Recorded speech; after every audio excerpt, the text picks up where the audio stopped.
Hi friends, welcome to our channel. ఏపీలో 10వ తరగతి ఫలితాలు విడుదలయ్యాయి. విజయవాడలో పాఠశాల విద్యాశాఖ commissioner S Suresh Kumar 10th ఫలితాలను విడుదల చేశారు. రాష్ట్ర వ్యాప్తంగా రెగ్యులర్ విద్యార్థులు 6,16,617 మందిలో 5,34,574 మంది ఉత్తీర్ణత సాధించారని సురేష్ కుమార్ తెలిపారు.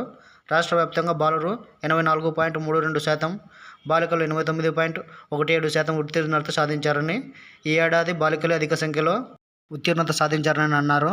అలాగే మే 24 నుంచి ఫెయిల్ అయిన విద్యార్థుల కోసం అడ్వాన్స్ సప్లిమెంటరీ పరీక్షలు మే 24 నుంచి జూన్ 3వ తేదీ వరకు నిర్వహించడం జరుగుతుందని సురేష్ కుమార్ తెలిపారు.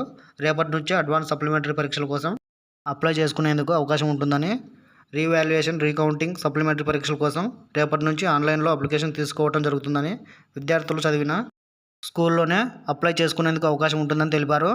ఫలితాలు చూసుకునేందుకు కింద డిస్క్రిప్షన్లో లింక్ ఇచ్చాను. లింక్ ఓపెన్ చేసి హాల్ టికెట్ నెంబర్ ఎంటర్ చేసి ఫలితాలు చెక్ చేసుకోవచ్చు. మరిన్ని అప్డేట్స్ కోసం మన ఛానల్ సబ్స్క్రైబ్ చేసుకొని థ్యాంక్ యూ ఫర్ వాచింగ్.